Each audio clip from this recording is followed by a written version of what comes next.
नमस्कार दोस्तों, सबने मेरी राम राम। और मेरा नाम है प्रदीप सर हरियाणवी। और जैसा आप मुझे कई दिन से जो फॉलो कर रहे होंगे उनको पता रहेगा कि मैं अलग अलग पर्सनैलिटीज के साथ पॉडकास्ट शूट करता हूं और आपके लिए अनफिल्टर्ड कंटेंट लेके आता हूं। मैं ऐसे लोगों को बुलाता हूं जिन लोगों ने एक लंबा अनुभव अपने जीवन में महसूस किया है, अलग अलग दौर से गुजरे हैं और उनके अनुभवों से हम सीखने की कोशिश करते हैं। और उसी कड़ी में आज मेरे साथ हैं प्रमोद कुमार जी। इनके बारे में एक ब्रीफ इंट्रो कर देता हूं। फिलहाल ये जीएसटी में डिप्टी कमिश्नर की पोस्ट पे काम कर रहे हैं और इनकी एक लंबी जर्नी रही है।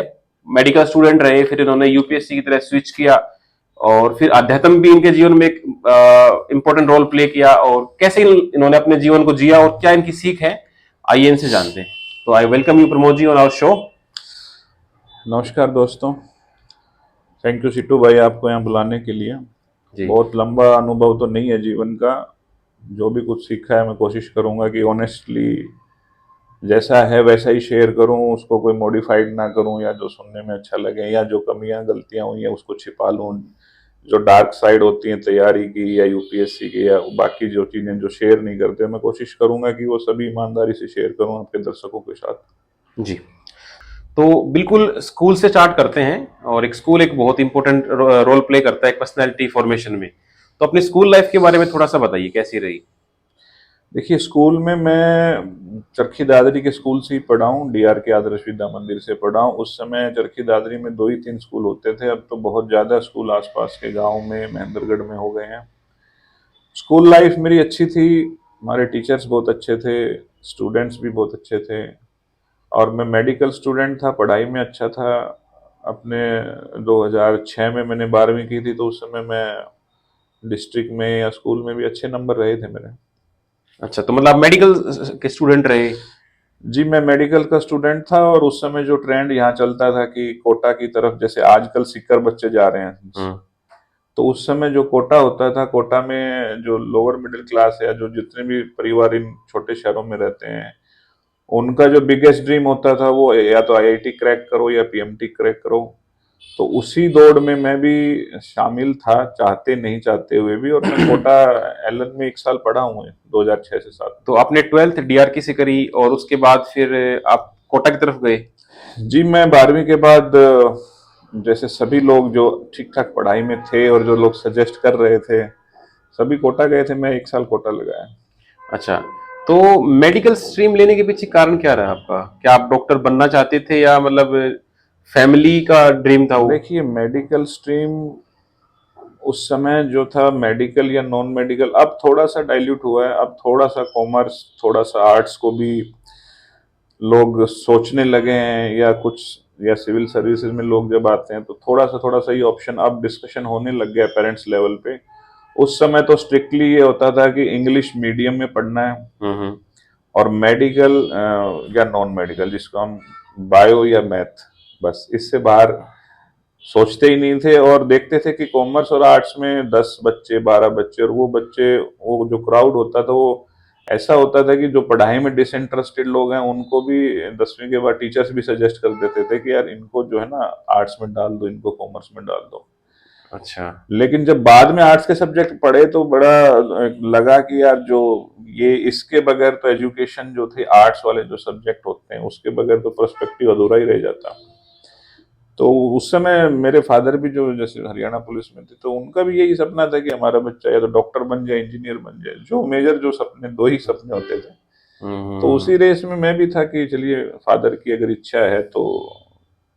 अब उस समय आपकी उम्र तो 16-17 साल होती है, उस समय आपको इतनी क्लैरिटी नहीं होती है कि क्या करना है, क्या बनना है, क्या मेरे लिए अच्छा है, या क्या मुझे अंदर से चाहिए। वो तो आपके कंसेप्ट 36-34 के आसपास क्लियर होते हैं कि आप चाहते क्या हैं। और पैशन भी लोग कहते हैं कि अब बार बार आप अपना पैशन फॉलो करो, लेकिन किस पैशन को आप फॉलो करोगे? वो पैशन चेंज होता रहता है। जब मैं 7वीं 8वीं में था तो क्रिकेट बहुत देखते थे, लगता है जीवन में क्रिकेटर ही बनना है। उस समय वो पैशन होता था। या अच्छा। जैसे आप बैडमिंटन खेलते थे तो बैडमिंटन का मुझे प्लेयर बनना वो पैशन था, वो सपना था। लेकिन विद टाइम ये चीजें चेंज होती हैं। तो मतलब पैशन बहुत ओवर हाइप चीज बना रखी है। और पैशन देखिए, बिल्कुल स्टूडेंट एज में बिलो 25 पैशन जो है एक वर्ड है बस, जो जिसको बहुत ओवर हाइप किया गया मूवीज के हम्म। थ्रू या रील्स के थ्रू या स्टोरीज के through. Passion with time, with circumstances, with resources change होते हैं। तो स्टूडेंट एज में स्पेशली बिलो 25 जो काम आपको मिले आपको करना चाहिए, उसको सीखना चाहिए, न्यू एक्सपीरियंसेस बाय करना चाहिए। क्लैरिटी या real motive, aim of life, ये बड़ी चीजें हैं जो कि 30s के बाद थोड़ा थोड़ा क्लैरिटी आती है। ओके, ठीक है। तो स्कूल के बाद आप कोटा चले गए और कोटा आपने एक साल लगाया। तो कोटा के बारे में जरा बताइए थोड़ा सा कि किस तरह का मतलब आपका एक्सपीरियंस रहा कोटा में जाके। देखिए, कोटा लाइफ, कोटा स्टोरी अब तो वेब सीरीज भी बन गई है, लेकिन कोटा अब अनफॉर्चुनेटली बड़ा नेगेटिव उसके न्यूज के कारण चर्चा में रहता है। इतने बच्चे सुसाइड कर रहे हैं यंग एज। कोटा में मैंने जो माहौल देखा कि वहां हजारों लाखों बच्चे एक ड्रीम्स, स्पेशली अपने पेरेंट्स का ड्रीम्स उठाए घूमते हैं। इतना ज्यादा टाइट शेड्यूल है कि आप 8-8 घंटे की क्लासेस होती हैं और हर 2 हफ्ते में आपकी टेस्ट सीरीज होती हैं और वीकली टेस्ट होते हैं, उनमें रैंकिंग होती है, वो रैंकिंग बोर्ड पे लगती है, उसमें रैंक आपकी ऊपर नीचे होती है, आप परेशान हो जाते हो। टीचर्स भी बहुत हाईली कॉम्पिटिटिव और उस तरह से जोश दिलाने के लिए कि बस लग जाओ किसी तरीके से, अपने पेरेंट्स का सपना पूरा करो। मुझे याद है दिवाली पे वहाँ छुट्टियां हुई थी तो वहाँ के टीचर्स ने डिस्करेज किया था कि आप घर मत जाइए, आप अपने पेरेंट्स का सपना यहाँ सच करने आए हैं, आप उसको सपने को सच करिए, आप इमेजिन करिए आपका रिजल्ट आया है, आपने कंट्रोल F दबा के रोल नंबर डाला और आपका रोल नंबर नहीं है। आपके पेरेंट्स के चेहरे देखिए, वो उस तरह की मोटिवेशनल टॉक और वो होती थी, उनकी भावनाएं अच्छी होती थी टीचर्स की कि भाई ये इनकी जो है ध्यान ना भटके, अपने लक्ष्य पे निर्धारित रहें। लेकिन इतना ज्यादा उन सपनों को प्रेशर देके बच्चे आज नहीं झेल पा रहे हैं उसको। कहीं ना कहीं उनको ये लगता है कि हम अपने माँ बाप का सपना पूरा नहीं कर पाए तो क्या होगा, वो क्या होगा के चक्कर में वो एक्सट्रीम स्टेप्स जो कोटा में ले रहे हैं बच्चे, वो अनफॉर्चुनेटली हो रहा है। ओके, तो फिर कोटा से आपने एक साल लगाया, उसके बाद आपने यूपीएससी का एक ड्रीम देखा। तो वो स्विच कैसे हुआ, मतलब एग्जैक्टली मैं जानना चाहता हूँ किस दिन ऐसा लगा कि भाई मेडिकल छोड़ के यूपीएससी की तरफ जाना, एग्जैक्टली कोई ऐसा मोमेंट आप रिकॉल कर पाओ। देखिए, मैं पढ़ाई में अच्छा था, मतलब ऐसा नहीं था कि कोई एवरेज स्टूडेंट था, अपने स्कूल के टॉपर था, आईक्यू भी ठीक ठाक था, सिटिंग कैपेसिटी भी अच्छी थी कि डिस्ट्रैक्शन से भी बचा रहता था, कि ऐसा नहीं है कि कभी अपने ऊपर सेल्फ कंट्रोल जिसको कहते हैं कि भाई मूवीज नहीं देखना, डिसिप्लिन से लाइफ जीना, रेगुलर पढ़ना, कंटिन्यूटी में पढ़ना, 8-10 घंटे एक कमरे में बैठना, चेयर पे करना वगैरह, हम्म। ये सब चीजें थी मेरे अंदर। फिर भी मुझे लगा कि यार एक साल हो गया और मतलब डिजायर रिजल्ट्स उस समय डेंटल वगैरह में तो हो रहा था लेकिन पीएमटी वगैरह में नहीं हुआ था। तो सेल्फ इंट्रोस्पेक्शन आप करते हैं कि यार ऐसा क्या हुआ, क्या कारण है। तो मैंने पाया कि मैं डॉक्टर तो अपने आप को कभी विजुअलाइज कर ही नहीं रहा हूँ। अच्छा। कभी मैंने ऐसे, मैं विजन बना ही नहीं, घूमते फिरते खाना खाते समय रूम में बैठते कि वाइट एप्रन पहन के मैं पेशेंट्स का ट्रीटमेंट कर रहा हूँ। हमेशा ये विजन था कि जैसे फादर पुलिस में थे तो वो ब्यूरोक्रेट्स थोड़ा सा हाईलाइट करते थे अपने कलेक्टर एसपी के बारे में, और हम भी आसपास सुनते थे, थोड़ा ऑब्जर्व करते थे और थोड़ा सा देखते थे कि उनका वर्क स्पेस बड़ा है, पब्लिक डीलिंग बहुत ज्यादा है, लोगों की लाइफ में वो कुछ चेंजेस कर सकते हैं, ऐसा लगता था उस समय। वो पावरफुल भी है, रिस्पेक्टफुल भी है और सोशल कनेक्शन भी है और सोशल सर्विस वाला भी एंगल है। हालांकि डॉक्टर वाले में भी सोशल सर्विस है, टीचर वाले में तो बहुत ही ज्यादा है, जो यंग स्टेज पे आप किसी की काउंसलिंग करके वो करते हैं। तो मुझे लगा कि मैं तो विजुअलाइज तो कर ही नहीं पा रहा हूँ और हमेशा ये सोच रहा हूँ कि किसी तरह से, क्योंकि फादर की इच्छा है तो एक बार एडमिशन हो जाए, और बट कुछ करेंगे यार, कुछ अलग करेंगे, वो करेंगे। उस समय इतना क्लियरिटी नहीं था, लेकिन ये जो पोस्ट डेजिग्नेशन जो सोसाइटी में इतना हाईलाइट करते हैं, छोटे शहरों में भी देखते हैं, वो अट्रैक्ट करता था मुझे। अच्छा। फिर मैंने थोड़ा इधर उधर हाथ पैर मारे, लोगों से सलाह ली। प्रतियोगिता दर्पण वगैरह एक मैगजीन होती थी, वो बस स्टैंड वगैरह से पढ़ते थे इंटरव्यू वगैरह। उस हम्म। समय इतना यूट्यूब और वो एक्सेस नहीं था इंटरव्यूज का, नोट्स का, हम्म। कैंडिडेट्स का, सिलेक्शन का। अभी तो बहुत ज्यादा एक्सेस हो गया। हम्म। तो मुझे लगा कि ये जो चीज है मुझे वो अंदर से मुझे अट्रैक्ट कर रही थी, तो मैंने मिला लोगों से, तो सभी ने यही सलाह दी कि अगर इधर जाने की इच्छा है तो आप आर्ट्स करिए, आप आर्ट्स के सब्जेक्ट पढ़िए, आपके लिए वो बाकी की जो यात्रा है उसकी वो आसान हो जाएगी। वो मैंने बड़ी हिम्मत करके जो था बीए में एडमिशन लिया गवर्नमेंट कॉलेज चंडीगढ़ में। उस समय थोड़ा विरोध तो हुआ कि बीए में ऑब्वियसली मतलब घर वालों को एक धक्का लगा हुआ कि पूरी बचपन से डॉक्टर का सपना देख रहे हैं और मेडिकल में आप टॉपर रहे डिस्ट्रिक्ट के भी, फिजिक्स केमिस्ट्री बायो में ऑलवेज मोर देन 95 आ रहे हैं, और उनको लगता है बस एक स्टेप और एकदम से बच्चा चेंज कर दे। तो उनका क्या रिएक्शन था पेरेंट्स का? उस समय 95 नहीं होते थे स्कोर, अब ज्यादा हो गए 98 एंड उस समय 88 87 90 तक ही टॉपर हो जाते थे। अच्छा। देखिए वो नो डाउट एक थोड़ा सा बहुत हटके स्टेप था, बोल्ड स्टेप था, और पेरेंट्स उस समय ये एचएयू वगैरह में भी एक जगह एडमिशन हो रहा था मेरा, वेटनरी सर्जन में या डेंटल में। तो घर वालों ने थोड़ा सा कहा कि भाई ये कर क्या रहे हो यार तुम, बीए तो बड़ा, जो जिनके पास कुछ नहीं होता लुक करने डाउन को, करते हैं। जिनके पास कुछ नहीं होता वो आखिरी में बीए करते हैं, इस तरह की इमेज थी उसकी। और मुझे भी थोड़ी सच बताऊं ईमानदारी से, तो जब मैं कॉलेज में गया गवर्नमेंट कॉलेज में और वहां का जो माहौल देखा, जो मेरे आसपास स्टूडेंट्स थे, एक दो बार तो मेरे आंखों में भी आंसू आए क्लास में बैठे बैठे कि यार ना तो कोई ना टीचर का इंटरेस्ट है ना बच्चों का इंटरेस्ट है। मैं आया था कोटा वाला 8 आवर्स एकदम टाइट शेड्यूल। दिल्ली का, इतना टारगेट, ये रैंकिंग, एमसीक्यू, इतनी बड़ी बड़ी मोटी मोटी किताबें, और पढ़ रहे हैं हम 12 घंटे, उसको और पुश कर रहे हैं अपने आप को। और यहाँ एकदम से बिल्कुल ही आसपास के गांव के बच्चे थे चंडीगढ़ के, उसमें या 50-60% मार्क्स या ज्यादा, वो एम या उस तरह का कुछ दिखता नहीं मतलब था एक कि तरह बहुत से चिल लाइफ जी रहे, एकदम हनी चिल सी। लाइफ कहिए या बहुत ज्यादा मतलब कैरियर या उसका कोई डिस्कशन नहीं मिलता था, कुछ दो अच्छा। चार बच्चे मिलते थे।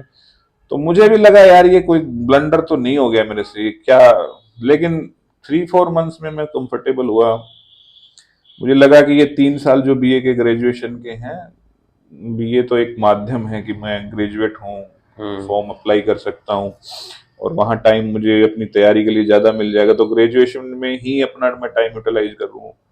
तो उस हिसाब से वो डिसीजन मुझे आज मैं सोचता हूँ तो बड़ा अच्छा, रीजनेबल, कैलकुलेटेड डिसीजन था, जो ओके। मैं काफी लोगों को सलाह भी देता हूँ कि अगर आपको क्लैरिटी है कि मुझे इस तरफ तैयारी करनी है, यही पढ़ना है आगे जाके, तो मैं आप ग्रेजुएशन में ही शुरू कर दीजिए। आप पहले बीटेक करेंगे, आप एमबीबीएस करेंगे, ये एमबीए दरअसल ना करेंगे। मेरे को भी कई बार क्वेश्चन आते हैं कि बच्चे को बीटेक करा लेते हैं या आईआईटी करा के एक बार सेफ कर लेते हैं जॉब, फिर करा लेंगे तैयारी, लेकिन वो फिर तैयारी इतना करने इन्वेस्ट करने के बाद वापस आना तो पहले से पता है, तो एक अच्छा डिसीजन मैं भी कहूंगा। चलो, हम्म, तो आपने बीए किया चंडीगढ़ से, एमए किया, और उसी दौरान अपनी यूपीएससी प्रिपरेशन जारी रखी, हम्म, और 6 अटेम्प्ट आपने दिए, 4 बार इंटरव्यू दिया, 3 बार सिलेक्शन भी हुआ। हम्म। तो उस जर्नी को आप कैसा मानते हो, वो जो जीरो से जो सिलेक्शन का टाइम था, तो वो जर्नी कैसी रही आपकी? मतलब एग्जॉस्टिव रही या बहुत लर्निंग थी या बहुत मजेदार थी?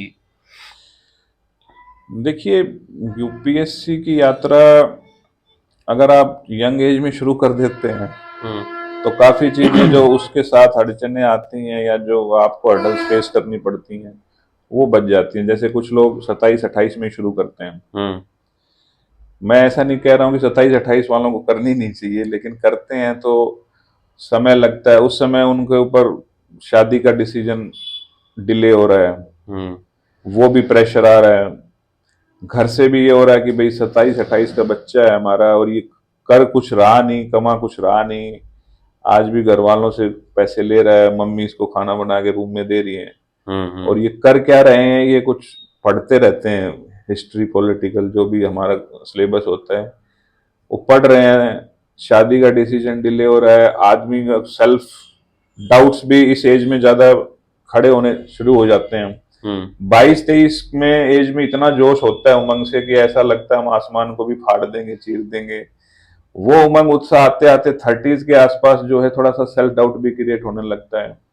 तो मेरी यात्रा में मैं अगर आपको बताऊं तो मैंने जो बीए वाला डिसीजन था वो मेरा, मैं नहीं कहूंगा यहाँ पे कि मेरे से कोई इंस्पायर लेके बीए ही करने लगे, वो मेरा एक डिसीजन था कि मुझे अगर उस तरफ जाना है तो मैं अपना ग्रेजुएशन का पीरियड जो है 3 साल का यूटिलाइज कर लूं, किसी महंगे कॉलेज में अननेसेसरी घर वालों का खर्चा ना कराऊं।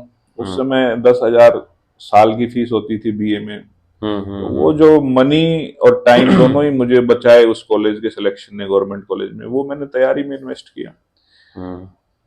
यूपीएससी की तैयारी की कुछ पॉजिटिव बातें भी हैं, कुछ डार्क साइड्स भी हैं। पॉजिटिव बातें ये हैं कि उसका सिलेबस और उसका करिकुलम इस तरह से है कि बहुत कुछ आप पढ़ लेते हो, देश विदेश की, समाज की, आसपास की चीजों के बारे में, गवर्नमेंट स्कीम्स के बारे में आप जानते हो। आप क्वेश्चन पूछने लगते हो, आप हर चीज में डाउट क्रिएट करने लगते हो, आगे पीछे की उसकी हिस्ट्री, लिंकेज, क्रॉस जो सब्जेक्ट्स लिंक होते हैं वो शुरू होने लगते हैं। किसी से बात करने का कॉन्फिडेंस आ जाता है, अपने ऊपर भी बड़ा नॉलेज पे थोड़ा थोड़ा कॉन्फिडेंस आने लगता है। अच्छा। तो वो फेज तो बहुत अच्छा है। वो फेज आपका है 2 साल का, अच्छा। 1.5 से 2 साल का, कि आप जो है टिपिकल कॉलेज लाइफ से आए हो, जहां पे बस आप क्वेश्चंस, यूनिवर्सिटी एग्जाम हर 6 महीने सेमेस्टर दे के आप किसी तरह से डिग्री जो लेके निकल गए हो। लेकिन वो जो रियल एम ऑफ एजुकेशन था कि थॉट इन्वोक करेंगे, सवाल उठेंगे मन में, अक्रॉस द चीजों को कनेक्ट करेंगे, देश विदेश समाज की चीजों को पढ़ेंगे, वो चीजें यूपीएससी की तैयारी आपको फर्स्ट टाइम एक एक्सपोजर देती है इंडियन एजुकेशन सिस्टम में, कि आप अपना कुछ लिखना शुरू करते हो, राइटिंग स्किल शुरू करते हो, कुछ बोलना शुरू करते हो, कुछ आसपास की चीजें यूट्यूब पे इधर उधर जो आपके सिलेबस में टिपिकल बुक्स नहीं होती, आप वो पढ़ना शुरू करते हो, आप इकोनॉमिक्स समझने लगते हो आसपास की। तो वो बड़ा अच्छा लगता है शुरुआत के 2 साल में कि भाई मैंने कुछ सीखा है। लेकिन इसके बाद जब आप एग्जाम दे रहे हो, सिलेक्शन नहीं हो रहा, और वही नोट्स, वही किताबें बार बार पढ़ रहे हो, तो लगता है यार कोई वैल्यू एडिशन तो हो नहीं रहा है। वो वाला जो फेज है, वैल्यू एडिशन नहीं हो रहा है, कुछ जॉब भी हम नहीं कर रहे हैं, बस रूम में बैठे हुए हैं, और सिलेक्शन भी नहीं हो रहा है, एज भी निकली जा रही है, और बाकी कोई दूसरी जॉब अगर मौका आया तो वो हमने पकड़ी नहीं, शादी के लिए कोई अच्छा ऑप्शन आया तो हमने किया नहीं कि हम तो यही करेंगे, बाद में करेंगे, वो भी आप रिजेक्ट करते जा रहे हो। घर वालों को भी आपके ऊपर डाउट हो रहे हैं, आपको भी अपने ऊपर हो रहे हैं, और आपके जो साथी थे कॉलेज के वो कुछ अच्छा करना शुरू कर दिए हैं, सेटल हो रहे हैं लाइफ में। वो एक डार्क साइड है। उस डार्क साइड में मैंने बहुत अच्छे अच्छे मेरे दोस्त भी थे, नॉन भी थे, जो बहुत ज्यादा पोटेंशियल था, बहुत ज्यादा टैलेंट था, बट इस चक्कर में रहे और बाद में जीवन में बड़ी नेगेटिविटी आई, उस नेगेटिविटी से लड़े। वो एक डार्क साइड है। तो ये आपने एक बड़ी अच्छी बात कही कि जब एक यूपीएससी एस्पिरेंट का सिलेक्शन नहीं होता है और वो उस सपने के पीछे लगा रहता है, तो साइड बाय साइड अपॉर्चुनिटीज जाने लगती है। सपोज कोई अच्छा रिश्ता आया, कोई मान लो कोई अच्छी नौकरी मिल रही थी ग्रुप सी की, या कोई भी और अपॉर्चुनिटी कह सकते हैं, लेकिन वो उस एक चीज के चक्कर में सब कुछ कंप्रोमाइज करते हुए चलता जाता है। और यूपीएससी का पैटर्न कुछ इस तरह का है कि अनसर्टेनिटी हमेशा बनी रहती है, इंटरव्यू पे जाके भी आप बाहर हो सकते हो, तो उस चक्कर में वो एवरीथिंग और नथिंग वाला एक गेम बन जाता है। बिल्कुल, यूपीएससी बिल्कुल अनसर्टेन है, और आप किसी भी टॉपर से या किसी से भी बात करेंगे तो कोई श्योर नहीं होता बिफोर सिलेक्शन। और इसको बिल्कुल आप प्रतिष्ठा का सवाल तो बनाइए मत, डू एंड डाई का ये मत बनाइए, करूंगा तो यही करूंगा, या ऐसी कौन सी चीज हो गई जो मैं नहीं कर सकता, कुछ ईगो पे लेके, या कुछ मूवी से इंस्पिरेशन लेके आप, जैसे 12th फेल एक मूवी आई, या एक शादी में जरूर आना, या इस तरह की मूवी जो आती हैं, वो भी आपको, हमारे, मुझे याद है कि बहुत सारे लोग हमारे समय में तो गंगा जल देख के ही इंस्पिरेशन लेते थे कि हमें ये बनना है, अमित कुमार। तो मूवीज वाला इंस्पिरेशन या रील वाला इंस्पिरेशन या यूट्यूब वाला इंस्पिरेशन, ये इनसे मत प्रभावित होइए। आपका डिसीजन मेकिंग जो है अंदर से आना चाहिए, कि आपको वो चीज उठते बैठते अगर वो बार बार अट्रैक्ट कर रही है, नींद में भी अट्रैक्ट कर रही है, तो एक वर्थ इट है, तो आपको लगेगा, तो आपको जाना चाहिए। क्योंकि थोड़ा सा पेशेंस का गेम है, और हो सकता है थोड़ा यात्रा लंबी भी हो जाए, तो उसमें ये मूवीज रील वाला या किसी दूसरे की स्टोरी सुन के, दूसरों की बातों के सुन के इंस्पायर होना, वो मैं नहीं चाहूंगा कि ऐसा कुछ। डेफिनेटली। तो आपने यूपीएससी के दौरान, जैसे आप हरियाणा से बिलोंग करते हैं, तो आपने हरियाणा सिविल सर्विस का एग्जाम भी अपीयर किया और वहां भी आपने इंटरव्यू दिया, तो एचसीएस और यूपीएससी का मतलब कैसा आपको लगा दोनों का आपके समय में? आजकल तो बहुत अलग चेंज हो गया है, उस समय हरियाणा का एग्जाम कैसा हुआ करता था जब आप अपीयर कर रहे थे? देखिए उस समय 12 या 13 में हमने दिया था इंटरव्यू वगैरह, एचसीएस उस समय थोड़े से फैक्चुअल यूनिवर्सिटी टाइप एग्जाम्स होते थे, हम्म। कुछ गिने चुने सवाल ही होते थे, वही आते थे। और ऐसा लगता था कि आउटसाइड इंटरफेरेंसेस ज्यादा हैं या मेरिटोक्रेसी नहीं है, या हम्म। आम मैसेज भी यही था कि इसमें तो जो है ना बड़े इन्फ्लुएंशियल लोगों के बच्चे ही जाते हैं वगैरह वगैरह। हम्म। लेकिन अब और एग्जाम भी इतना फ्रिक्वेंटली नहीं होता था, पंचवर्षीय योजना हुआ करती थी। और कोर्ट केसेस लिटिगेशन वो भी एक था। लेकिन अब धीरे धीरे चीजें हम्म। सुधर रही हैं। इस बार का जैसे मैं आप बताया कि आपका एग्जाम अच्छा हुआ है प्री का, इस बार तो ऐसा यूपीएससी एग्जाम बैंक हुआ है जो कि हुआ, यूपीएससी वाले भी उससे इंस्पिरेशन ले सकते हैं। बहुत अच्छा लेवल सेट किया है। होपफुली ट्रांसपेरेंट हो चीजें, ठीक हम्म। टाइम से हो, हाँ, कैंडिडेट की मेन लाइफ बात थोड़ी ये है आसान कि हो जाती है। टाइम बाउंड मैनर में कोई चीज होती है ना, तो इंसान प्लान कर पाता है। अपनी शादी को डिले करना है या छुट्टी लेके काम कर रहा है, या बच्चे दूर हैं। बिल्कुल लेकिन वो बिल्कुल। प्रोसेस अगर 4 साल खिंच जाती है तो एक एक एक हार्ड वर्किंग एस्पिरेंट टूट जाता है। नहीं, एचसीएस में बहुत सारे वर्किंग लोग भी प्लान करते हैं, हाँ। मैंने देखा है। आर्मी में, सीआईएसएफ में, बीएसएफ में लोग हैं, वो हाउस अपने वाइफ हैं। रिटायरमेंट प्लान कर रहे हैं, या 2 साल के बाद होंगे तो अभी से तैयारी कर रहे हैं। तो हम्म। वो लोग बहुत पहले से प्लान करते हैं, छुट्टियां लेना, उनको छुट्टियां लेनी होती हैं एग्जाम डेट्स के हिसाब से। हम्म। तो वो अगर टाइम बाउंड चीजें हो जाए तो थोड़ी सी लाइफ आसान हो जाती है उनके लिए। तो ये तो रहा आपका एस्पिरेंट फेज। आपने उतार चढ़ाव देखे, एक एस्पिरेंट का जो स्ट्रगल था वो आपने सहन किया। काफी एनरिचिंग भी रहा, आपने बताया। तो जब आप सिलेक्शन हुआ आपका, तो मैं एग्जैक्टली पहले वो मोमेंट बताएंगे जिस टाइम में आपका आपने उस होली पीडीएफ में अपना नाम देखा, सो कॉल्ड होली पीडीएफ। कैसा, मतलब एक फीलिंग थी अंदर से जब पहली बार उसमें नाम देखा तो? देखिए एक सेंस ऑफ रिलीफ तो मिलता ही है। आप इतने लंबे समय से उस चीज में इन्वॉल्व रहते हो, और एक फाइनली जब आता है तो नो डाउट खुशी होती है। और छोटे शहरों में, छोटे परिवारों में एक बहुत बड़ा ये अचीवमेंट उसको दिखाया जाता है, और होता भी है कुछ मायनों की, कि आपका सोशल प्रेस्टीज या सम्मान जो होता है वो काफी बढ़ जाता है। वो काफी एक बड़ा फैक्टर है इसकी तैयारी के लिए लोगों में, कि जैसे बड़ा बड़ा हाई पेइंग जॉब छोड़ के भी तैयारी करते हैं सिर्फ इस यस वाला की, यस जो यस। समाज में इसको लेके रिकॉग्निशन है। वो मुझे लगता है 15-20 साल बाद काफी वो फैक्टर डाइल्यूट हो जाएगा, बट नो डाउट अभी है उस चीज जैसे को। ही सिलेक्शन होता है, घर पे फोन आने स्टार्ट हो जाते हैं, आस पड़ोस के ये बोलने लग जाते हैं कि भाई हमें तो पता ही था ये करेगा। ठीक है, और वही लोग पहले डाउट करते हैं कि भाई तुम्हारा बेटा क्या कर रहा है, बर्बाद कर रहा है। तो नो डाउट वो चेंज आता है, लेकिन वो चीज मेरे हिसाब से 6 महीने बाद सेटल हो जाती है। उसके बाद आप अपना नॉर्मल जो जीवन है वो जीते हैं। मैंने भी एक बार इंटरव्यू अपियर किया था, तो जब उस पीडीएफ में कंट्रोल एफ करके नाम ढूंढते हैं, और वो ऐसा लगता है बस किसी तरह वो दिख जाए, और एक एस्पिरेंट ये सोचता है कहीं लास्ट में अटक जाए, बस 900 पे 1000 पे तो देख लेंगे, क्योंकि दोबारा से प्री में बैठना, और जनरली इंटरव्यू के 15-20 दिन बाद, 1 महीने बाद ही प्री होता है। तो मेरा तो ऐसा था कि मैं बस में बैठा हुआ था अगला प्री देने के लिए, और रिजल्ट आ गया था और उसमें नहीं हुआ, तो अगले दिन प्री दे दिया था।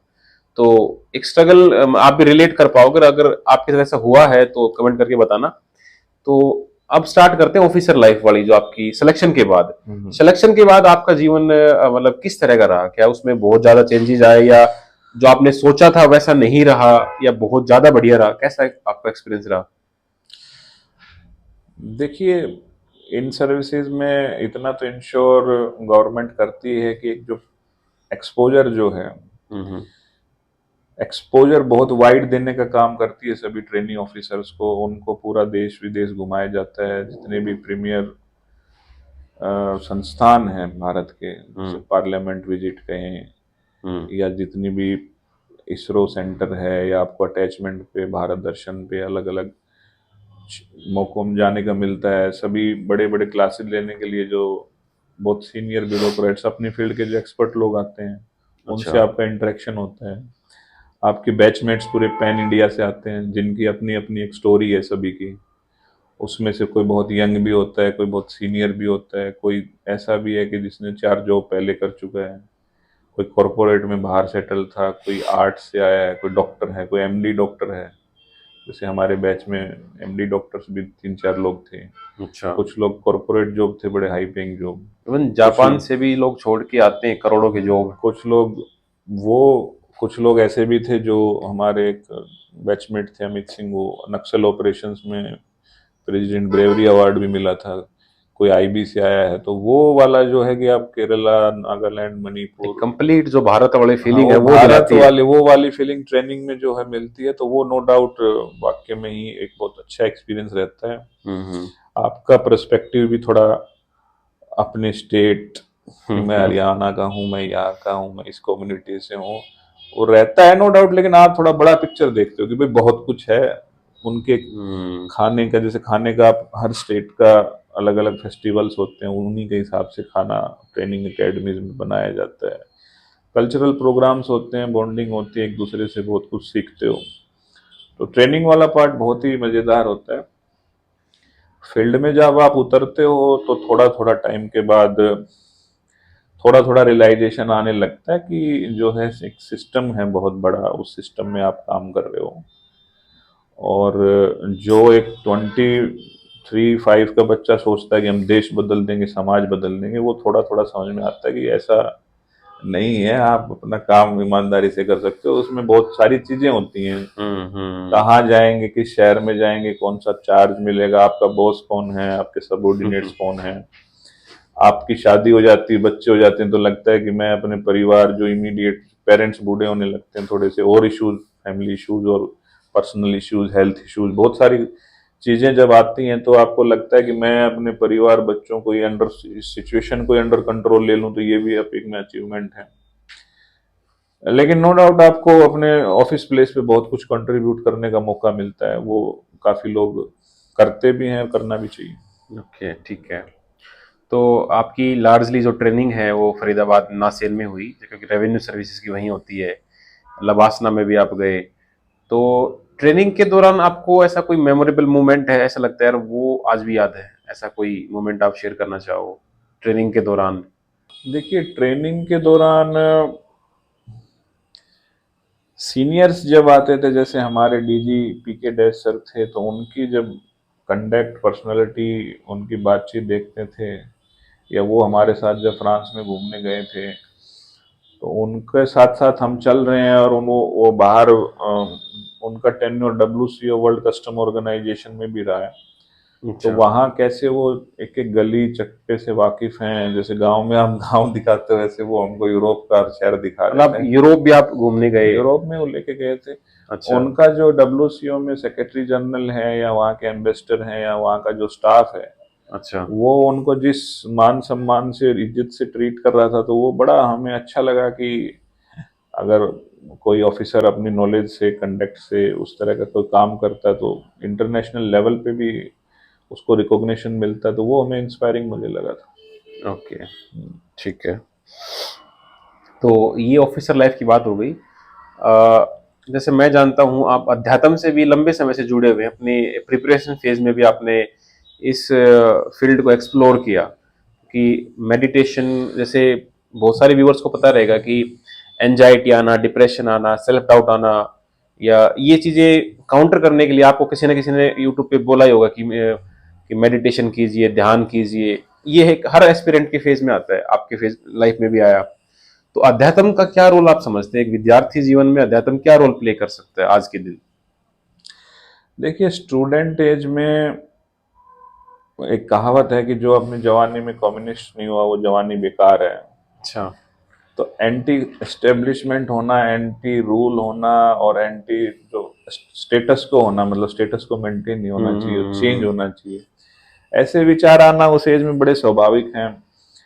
आप तैयारी करते हो, थोड़ा सा आइसोलेशन में रहते हो लंबे समय तक, सेंटर सेल्फ इंट्रोस्पेक्शन करते हो, तो आध्यात्मिक चीजें भी आपको अट्रैक्ट करती हैं। बहुत सारे, अच्छा अध्यात्म अब यूट्यूब पे तो इतना ज्यादा मोटिवेशनल स्पीकर और चारों तरफ वो हो गया कि समझ में नहीं आता आप किसको फॉलो करें। एक ओवरफ्लो ऑफ स्पिरिचुअल डिस्कोर्स आपको मिलता है अपने आसपास। हम्म। तो नेचुरली बहुत बहुत लोगों का इंक्लिनेशन होता है तैयारी में, मैं नहीं कहता कि सिर्फ मेरा होता है। बहुत लोग सोचने लगते हैं कि हम कौन है, कहाँ से आए हैं, पर्पस ऑफ लाइफ वगैरह क्या है।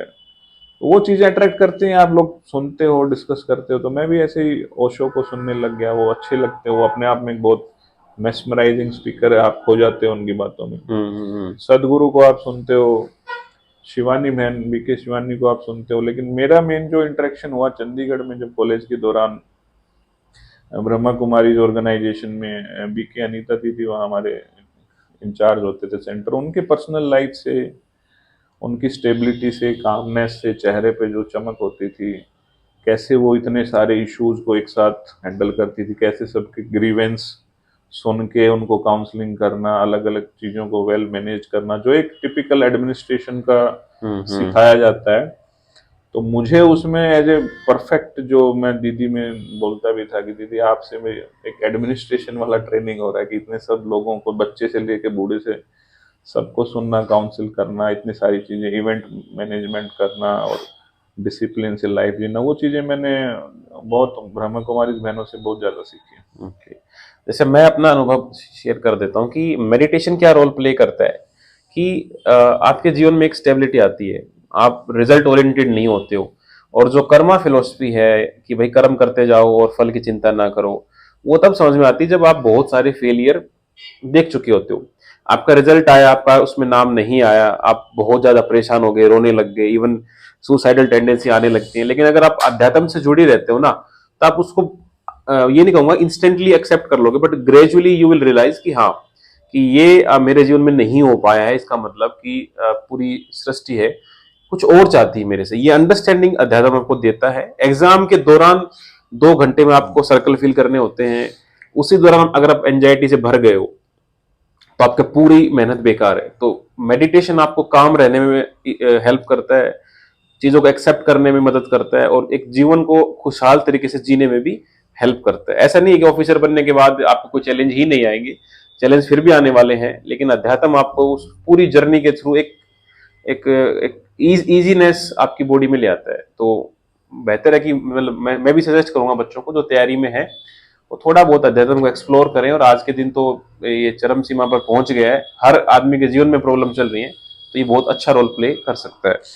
देखिए, अध्यात्म में रोकना चाहूंगा 1 मिनट के लिए हम्म कि अध्यात्म से टच में रहने का मतलब इतना ही है कि थोड़ा सा टाइम अपने साथ आप बिताएं, सोने से पहले, उठने से पहले, या थोड़ा सा इंट्रोस्पेक्शन करें, थोड़ा चार्ट वगैरह कुछ बनाएं, जो आप चीज़ें अपने उसमें वीडियोस में भी बताते रहते हो। और किसी भी, मैं नहीं कहता कि आप किसी संस्था का मेंबर ही बनिए या किसी उस पर्टिकुलर से जुड़िए, लेकिन जो एनर्जी, पॉजिटिव लोग आपको आसपास दिखते हैं, हम्म जो पॉजिटिव बातें करेंगे, जिनके कंडक्ट में, चेहरे में आपको लगता है कि यार मेरे से ज्यादा एनर्जेटिक आदमी है ये, हम्म उनके संपर्क में रहिए। अध्यात्म में होने का मतलब इतना ही समझिए कि जो पॉजिटिव लोग हैं, जिनके पास खड़े होने से, बात करने से पॉजिटिव वाइब्स आती हैं, उनके आप किसी ना किसी माध्यम, कोई भी बहाना बना के टच में रहिए।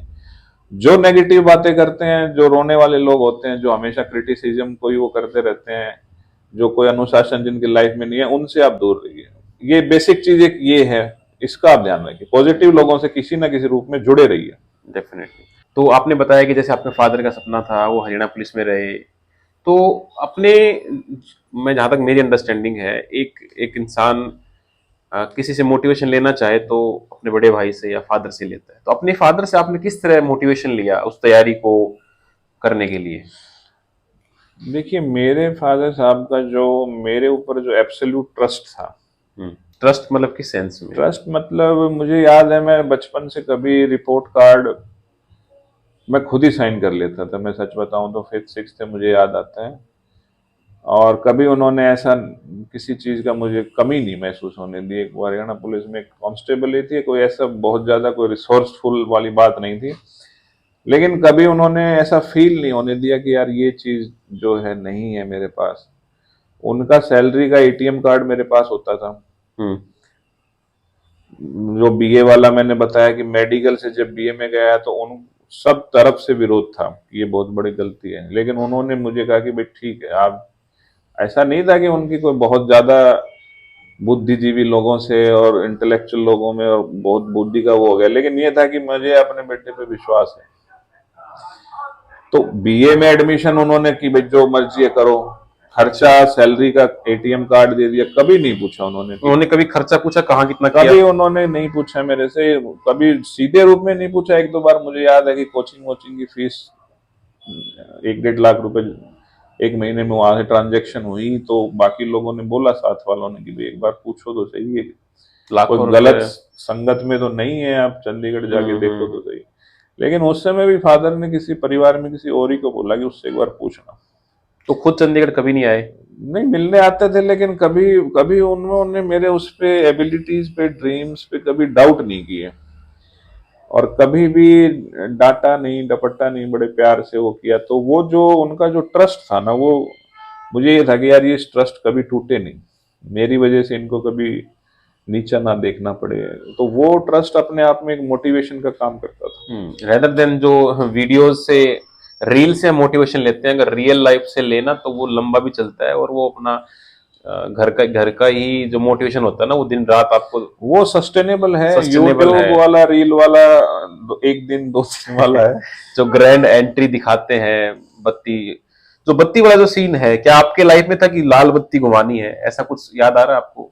नहीं, ऐसा बिल्कुल नहीं था, और रियल लाइफ में भी ऐसा कुछ नहीं है। वो प्योर एंड प्योर, जो नए बच्चे हैं बेचारे 10वीं 12वीं वाले, उनको ऐसा दिखा दिखा के बैकग्राउंड म्यूजिक शहनशाह, अजीमो शहन शहनशाह लगा के, या आप दिखा देते हैं कि कोई अधिकारी रुक रहा है, वो डांट रहा है 10 लोगों को, रोड पे किसी को डांट दिया और उसने उसको कर दिया, और फिर आपने लिख दिया ये देखिए ये होता है डीएम का पावर। या सबसे ज्यादा मुझे हंसी आती है जिसमें प्रधानमंत्री जी बनारस में जाके नामांकन करते हैं, तो वो जी। खड़े होके वो दे रहे होते हैं, वहां जिला निर्वाचन अधिकारी जो होता है वो बैठा होता है, हाँ। और उसके नीचे लिख दिया जाता है ये देखिए पीएम है, डीएम का पावर, या ये PM। आईएएस का पावर, ये प्रधानमंत्री खड़े हैं वो बैठा है। तो वो एक प्रोटोकॉल होता है, वो बिल्कुल ही एक हाँ, उसको। प्रक्रिया का हिस्सा है, उससे इंस्पिरेशन आप मत लीजिए।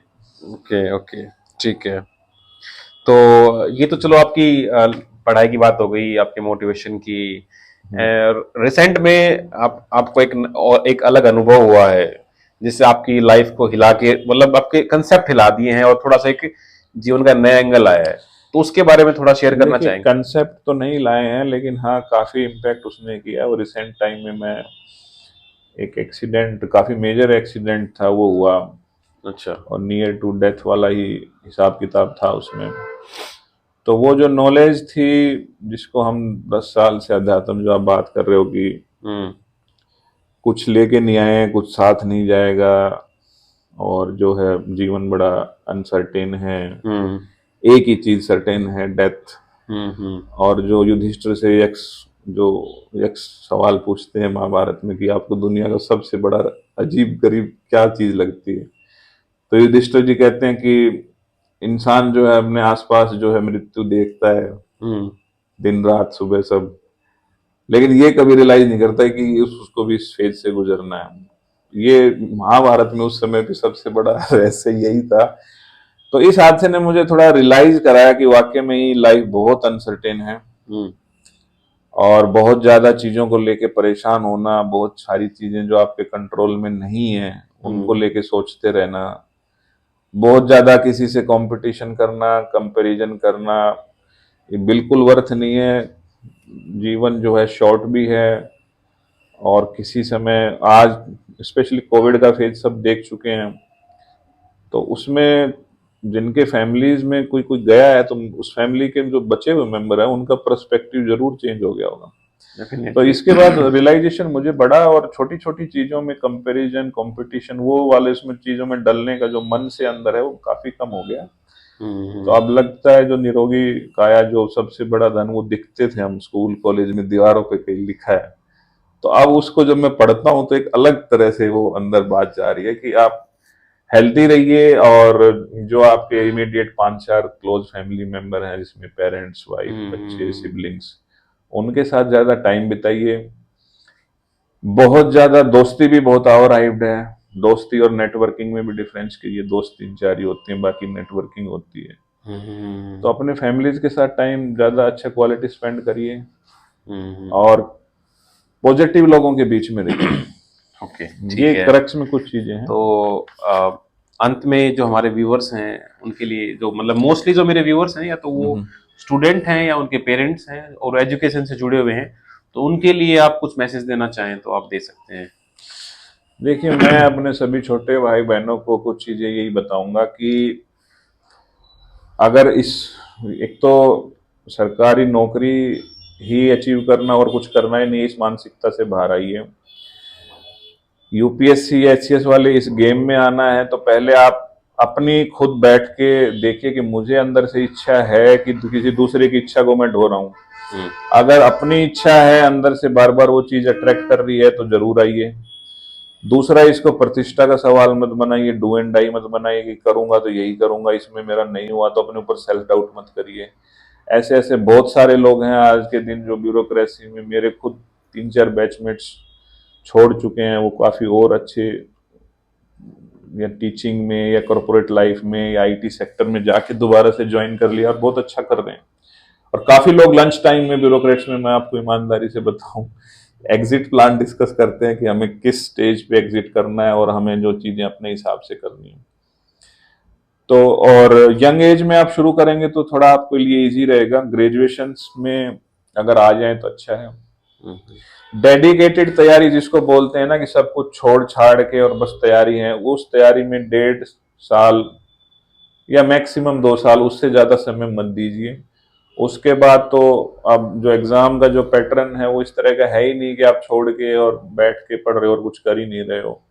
फिर आप कोई ना कोई काम करिए, कोई जॉब करिए, टीचिंग करिए, बहुत सारी ऑनलाइन चीजें हैं, डिजिटल मार्केटिंग है, और बाकी चीजों में भी थोड़ा थोड़ा इन्वेस्टिंग भी सीखिए। सिर्फ एक बस 4-5-10 कुछ किताबें हैं, सिलेबस है, उसी पे उलझ के मत रह जाइए। और शादी वादी वाला डिसीजन, जिनको बहुत ज्यादा कोई बड़ा एब्सोल्यूट क्लैरिटी नहीं है, बड़ा कोई ऐसा एम नहीं है, तो शादी जरूर करिए। और 25, 26, 27 तक परफेक्ट एज होती है, तब तक अपना ये वाला भी बहुत मेजर डिसीजन होता है लाइफ का, ये डिले मत करिए। क्योंकि इसके बाद मैं देखता हूँ कि बहुत लेट मैरिज कर रहे हैं या कर ही नहीं रहे हैं। आज के दिन यूथ में बहुत कंफ्यूजन है मैरिजेस को लेके भी। तो वो भी, इस सवाल को भी बड़ा, इससे भी आपकी क्वालिटी ऑफ लाइफ आगे जाके बहुत अच्छी होगी। आप ब्यूरोक्रेसी में आ गए लेकिन शादी वाला डिसीजन गलत है, या बहुत लेट कर रहे हैं या नहीं कर रहे हैं, बट बहुत सारी चीजें हैं उसमें। तो 26-27 is a good age to marry. 21, 22, 23, 24 तक आप ये तैयारी वाला पार्ट करिए। उसके बाद कोई ना कोई काम करिए, एक्सपीरियंसेस लीजिए लाइफ में, खाली मत बैठिए। ये सिट्टू भाई को भी जैसे तैयारी वाले फेज में ये थे, तो पढ़ रहे हैं, सिलेक्शन नहीं हो रहा, अब सीखने वाला पार्ट तो 1-1.5 साल 2 साल में पूरा हो गया, नई नई चीजें सारी सीख ली, तब तक तो मजा आ रहा है। उसके बाद वही चीजें पढ़ रहे हैं, कुछ नया भी नहीं हो रहा है, सेल्फ डाउट भी हो रहे हैं, एज भी निकल रही है। तो इनका एक डिसीजन अच्छा था जो मैंने भी पुश किया, कि इन्होंने स्कूल में पढ़ाना शुरू किया। उससे अर्निंग हुई, नए एक्सपीरियंसेस हुए, बच्चों में कम्युनिकेशन स्किल इनकी अच्छी बढ़ी, नए नए लोगों से मिले, बच्चे इंस्पायर हुए, एक जीवन में डिसिप्लिन हुआ, सुबह नहाना धोना सोना सब चीजें वो हुई। एक स्कूल से दूसरे स्कूल में जाने लगे, एक आइडेंटिटी बनी। पहले आप क्या हो, एक एस्पिरेंट, एस्पिरेंट्स भी एक सीजन आया था, उसको भी ग्लोरीफाई उन्होंने और ज्यादा कर दिया एस्पिरेंट्स को। तो अब एज ए टीचर उनको ये बताते हैं, मुझे शहर में लोग एज ए मास्टर जी कहते हैं, अच्छा लगता है।